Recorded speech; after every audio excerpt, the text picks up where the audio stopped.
Hasta ahora hemos presentado en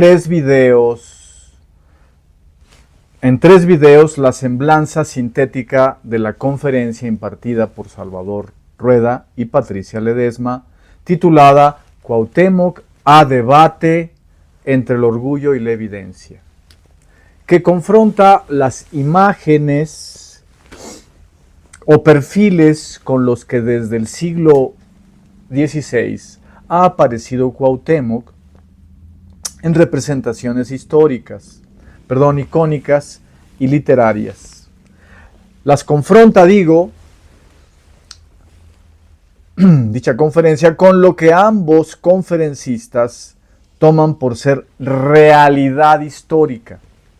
En los dos videos subsiguientes hubimos abordado dos de estas presuntas realidades, demostrando que son meros perfiles trucados, elaborados por los conferencistas, precisamente por la vía de creer ellos reconstruir la realidad histórica auténtica del caso. Los títulos de cada uno de estos tres videos son: del primero, Cuauhtémoc, héroe de la resistencia contra invasores, señalado como lacayo del imperialismo. Y hemos realizado este enunciado, y vemos realizado este enunciado paradójicamente en el siguiente video, con la pretensión de que en eso consiste la realidad, la evidencia. La llaman en el título de su conferencia los investigadores. Así que el título de este segundo video fue Punto de partida, Cuauhtémoc, lacayo del imperialismo. Mientras el tercer video desmonta otra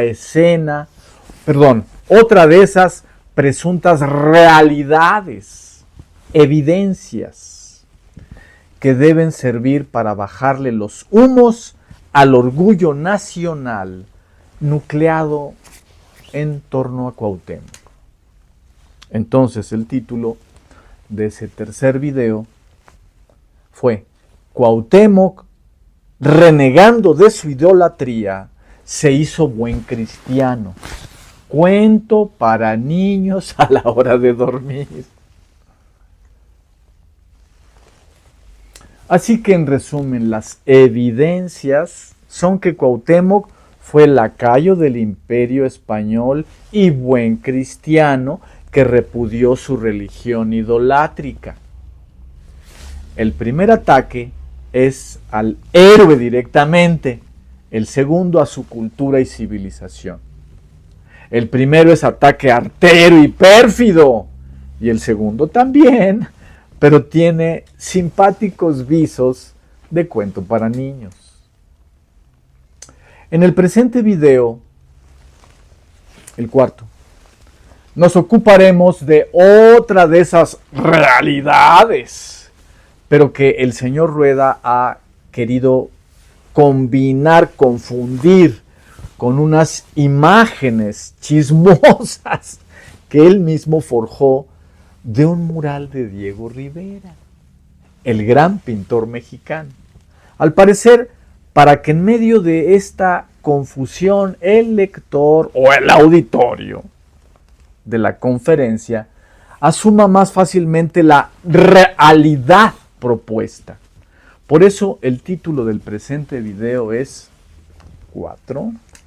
¿De qué tamaño es la mentira que Salvador Rueda quiere hacer pasar por verdad?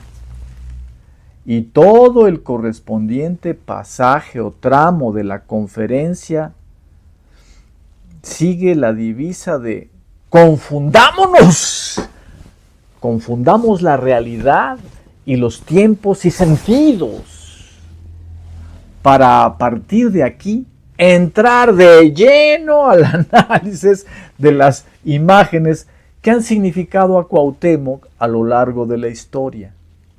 Los conferencistas preparan de esta manera al público a una experiencia no psicodélica que podría titularse Primer golpe de escena, golpe en el cráneo.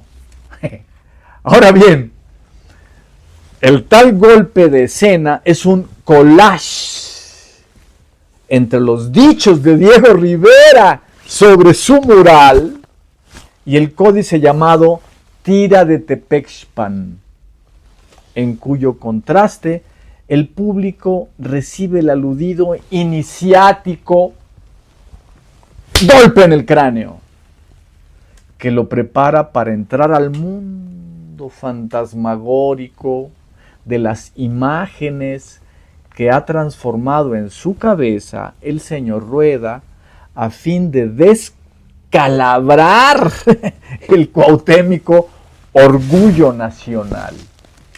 Digamos que este es el primer personaje del drama. Sí, el personaje del drama es todo lo dicho, todo lo que acabo de decir, pero que resumiremos como Diego Rivera. Porque contra él va la cosa en primer lugar. El otro personaje del drama es el escudo de armas otorgado por Carlos V a Cortés, por donde el título general de la obra podría ser El escudo es verdad, Diego Rivera mentira. O para construir una imagen sugestiva del sincopado asunto, podríamos titular nuestra obra, la del señor Rueda, Escudo de armas de Hernán Cortés, emplastado surrealistamente. Iniciemos pues nuestro análisis. Primer tema, escudo de armas de Cortés o la complicidad de Carlos V con él. Patricia Ledesma lee el texto de Salvador Rueda. La historia se carga de hechos, leyendas, imágenes e ironías. Una semana después de la ejecución de Cuauhtémoc y sus compañeros, muy lejos y ajenos a los sucesos de la selva maya, la corte del rey Carlos I de España reconocía la calidad y el peso político de los hechos de Cortés. Concedió entonces un escudo de armas para él y sus descendientes. El documento fue firmado el martes 7 de marzo de 1525. La descripción indica que se representaba por vez primera en el arte occidental a Cuauhtémoc. Fin de la cita. El otro personaje que introducen los conferencistas es Diego Rivera, según dijimos. Y en primer lugar, el mural de Diego Rivera, la colonización o llegada de Hernán Cortés a Veracruz. Del que Salvador Rueda comenta: Diego Rivera no se arriesgó y puso con distintas maneras la forma de ahorcar a Cuauhtémoc. Puso la del códice de la tira de Tepexpan, en el que aparece colgado de los pies y decapitado. Y puso la forma del códice Vaticano Ríos, en la que aparece ahorcado. Sin embargo, Salvador Rueda se indigna, debido a que cuando Rivera fue cuestionado acerca de su mural, dijo que él no conocía la tira de Tepexpan. Y al señor Rueda le parece que Rivera mintió, pretendiendo haber llegado por algún medio infuso a la visión del colgado de los pies. Pero Salvador Rueda no dice que eso es lo que le parece a él, lo que interpreta del evento, sino que sugiere que Diego Rivera es un falsario.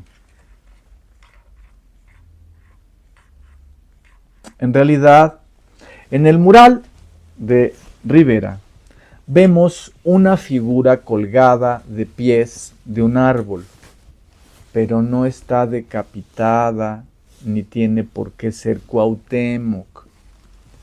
Pues vemos tres figuras colgadas de un árbol y en otro muy distante a aquel vemos al sujeto que está colgado de pies.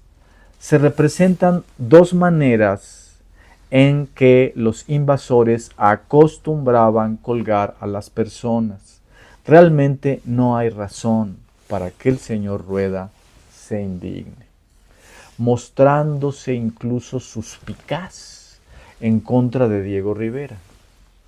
Pero es que quiere insistir en que la representación de Cuauhtémoc del escudo de armas de Cortés nos ofrece representada una realidad histórica, mientras que la de Diego Rivera es una representación falsaria. ¿Se debe solo a esto el énfasis de Rueda? En realidad no.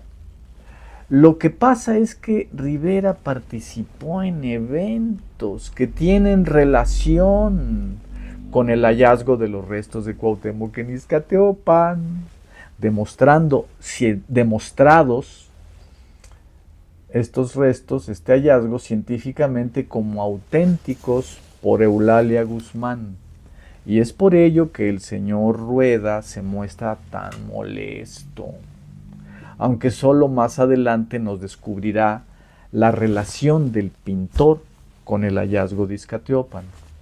Y despotrica abiertamente, aunque sin fundamento. O sea, por todo esto es que se indigna y despotrica abiertamente, aunque sin fundamento, respecto del hallazgo mismo. Ahora bien, a propósito del escudo de armas de Cortés, aclara Salvador Rueda, no se trata directamente de Cuauhtémoc, de una representación de Cuauhtémoc, sino que éste aparece simbolizado en el escudo. El símbolo que representa a Cuauhtémoc, el símbolo es una de las coronas que están sobre el campo negro. Es decir, tenemos aquí a Cuauhtémoc como corona. Y sin embargo, Salvador Rueda insiste en decir que se trata de la primera representación de Cuauhtémoc, en vez de decir que es el primer símbolo representativo de su cargo de Cuauhtémoc, no de Cuauhtémoc mismo. Esta forma equívoca de hablar, este quid pro quo, este tomar una cosa por otra, es decisiva para la narrativa simbolística de Salvador Rueda, en la que, confundiendo símbolo de un cargo con representación natural o realista de la cara o la persona de Cuauhtémoc, se pasará a confundir la realidad de Cuauhtémoc con su mera representación o con su símbolo. Tal y como veremos, la cosa no quedará allí, sino que de símbolo Salvador Rueda transforma a Cuauhtémoc en mito, al que le opone la realidad siempre deprimente, como hemos visto en los anteriores videos y veremos todavía en este. Las otras cabezas que están representadas en el escudo de armas son de los señores de las ciudades que rodeaban el lago y que fueron conquistadas por Cortés. Y lo que hace la heráldica es ponerlos coronados, pero encadenados con un candado en la parte baja. De tal manera que tenemos con estas cabezas coronadas y encadenadas un resumen brutal de la conquista. Si bien esta observación no la dice Salvador Rueda, sino yo, el cual se ocupa más bien de explicar. Piensen lo siguiente. Esto está firmado el 7 de marzo de 1525, una semana después de que Cortés ahorcó en la selva a Cuauhtémoc. El rey nunca se enteró, o no en ese momento se enteró que había sido ahorcado, pero el hecho de haberlo puesto como representado con una corona en el campo negro. Y aquí se le corta la voz por un instante al señor Rueda para de inmediato exclamar en son de protesta: es que Cortés nunca debió haber ahorcado a Cuauhtémoc, estaba considerado ya como un rey, súbdito del rey Carlos, y que el único que tendría derecho sobre la vida de Cuauhtémoc era el mismo rey Carlos, y entonces Cortés había asumido algo que no le tocaba, asunto que nunca le perdonó el rey. Como vemos, solo ahora Salvador Rueda reconoce que fue extraordinario y brutal lo que hizo Cortés, aunque en nuestro video 3 insistió en que tal asesinato no era nada extraordinario, para así relativizar la culpabilidad de Cortés. Pero si ahora reconoce que en realidad fue extraordinario, inapropiado y brutal lo que hizo el capitán extremeño, no es sino para sugerir que la corona no fue culpable. Salvador Rueda exculpa a Cortés y ahora exculpa a Carlos V en todo lo que puede y cada vez que puede. Sin embargo, Carlos V no solo se enfureció en contra de Cortés, cargó con parte de la culpa de este, y es por ello que se enfureció. Pasamos a un segundo tema. La vergüenza disimulada de la corona. Salvador Rueda añade: ustedes deben pensar que para 1621 nadie mencionó a Cortés, no hubo una sola mención a Cortés en el centenario de la conquista. Cortés había pasado a segundo término en España y entre las autoridades españolas. Salvador Rueda dice esto con la intención de hacer patente una realidad por sobre la creencia común de que Cortés fue enaltecido durante toda la colonia. De hecho, añade: durante el gobierno de Felipe II, el recuerdo de la aventura de Cortés, recogida en memorias, relaciones de méritos y obras históricas, fue escrupulosamente silenciado. El deseo monárquico quiso reducir la huella del conquistador que tan mal se había llevado con su rey, y acallar a los descendientes de los encomenderos sospechosos de deslealtad.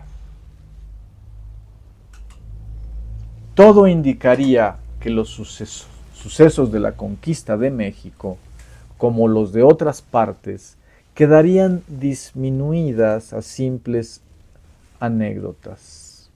Sus protagonistas serían sustancia del olvido. Por supuesto, hay que agradecerle esta puntualización al señor Rueda, pero no dejemos de ver que en este Cortés olvidado se guarda la vergüenza disimulada de la corona acerca de los crímenes de este y de su complicidad con él. Tal es el verdadero significado histórico del tal forzado olvido del héroe de la corona. Pasemos a un tercer tema: el mentiroso escudo de armas y la inquina de Salvador Rueda contra Eulalia Guzmán. Patricia Ledesma se encarga de leer parte del texto del documento de otorgamiento de escudo de armas a Cortés. Dice: fue el primero Moctezuma, el primero que está representado en el escudo de armas mediante coronas. Fue el primero Moctezuma que fue muerto por los indios, teniéndole voz preso. Y Coatoaxin, Cuitláhuac, su hermano, que sucedió en el señorío y se rebeló contra nos y os echó de la dicha ciudad. Y el otro que sucedió en el dicho señorío Guatemutzin, Cuauhtémoc, y sostuvo la dicha rebelión hasta que nos le venciste y prendiste.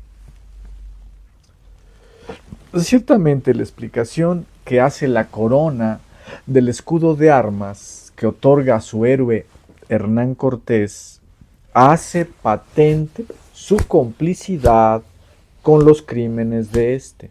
En primer lugar, porque convenientemente le cree a Cortés en aquello de que Moctezuma fue muerto por los indios, ocultando que él, Cortés, lo asesinó. Lo cual supone también que el motivo de haberlo matado los indios fue la traición de haber donado el imperio azteca a Carlos V. Como se sabe, estas dos mentiras son vertebrales en la versión que Cortés le dio a Carlos V en su segunda relación. Y la tercera mentira cortesiana en la que Carlos V se esfuerza a sí mismo interesadamente a tomar por verdad es aquella de que Cuitláhuac se rebeló en contra de él, en contra de Carlos V. Pues dice que se rebeló contra nos, tratándose Carlos V a sí mismo como persona plural. Lo cual supone que Cuitláhuac y todos los indios eran ya súbditos de su majestad, tal cual sostuviera Cortés en su carta o relación al rey. Precisamente sobre la base de que Moctezuma le había donado a este el imperio azteca, y Carlos V le creyó, no obstante lo absurdo de este dislate donatario. El caso es que Salvador Rueda y Patricia Ledesma, a poco más de 500 años de los hechos y de que Carlos V leyera la segunda relación de Cortés en 1520, se mimetizan con el rey y le creen a Cortés todas estas mentiras, teniéndolas por pura y simple realidad histórica, de manera análoga a como la doctora María Castañeda de la Paz asume como verdad pura y simple la traslatio imperii, según la escuchamos hablar en latín en su conferencia Cuauhtémoc, linaje y legitimidad, a la cual dedicamos 5 videos en semanas recientes para criticarla. Por todo lo anterior, no resulta sorprendente que Salvador Rueda esté tan molesto con Eulalia Guzmán, no solo por haber demostrado científicamente la autenticidad de los restos de Cuauhtémoc en Iztaccíhuatl, por haber llevado a cabo la refutación puntual de todas las mentiras dichas por Cortés en su segunda carta de relación a Carlos V, que la insigne historiadora expusiera esta refutación en su magna obra Relaciones de Hernán Cortés a Carlos V sobre la invasión de Anáhuac 1958. Y que, como dijimos en los videos dedicados a la doctora de La Paz, esta obra actualmente puede descargarse gratuitamente de internet. Bueno, pero todavía el escudo de armas incluye una cuarta mentira.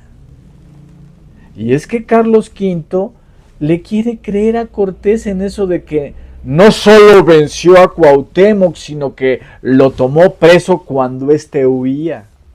Mentira que repite Bernal Díaz del Castillo después de Francisco López de Gómara, y ambos después de que Cortés le enviara su tercera relación a Carlos V.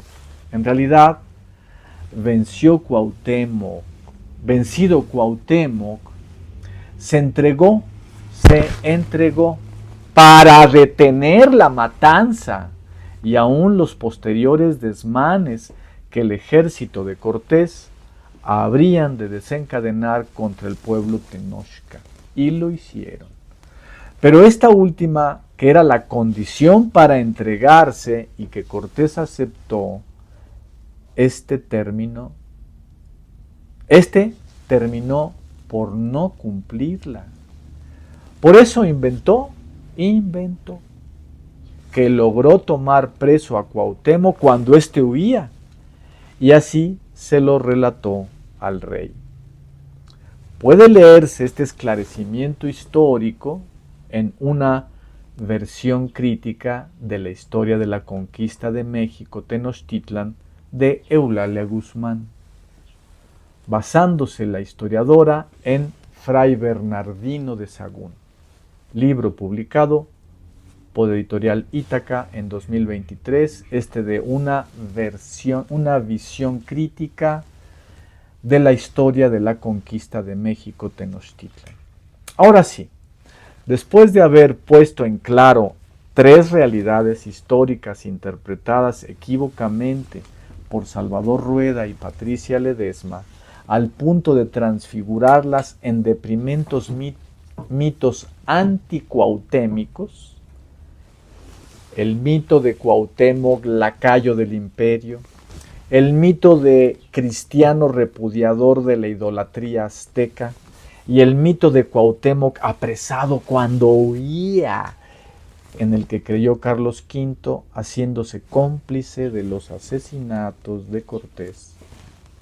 Ahora sí, decíamos, abandonemos las realidades que los conferencistas quieren imponer para silenciar los desafueros cometidos durante la historia de la invasión española y ocupémonos en siguientes videos de la manera en que analizan imágenes o perfiles, los llaman ellos, de Cuauhtémoc, para así redoblar su ataque a la memoria histórica del héroe y a la identidad nacional nucleada por dicha memoria.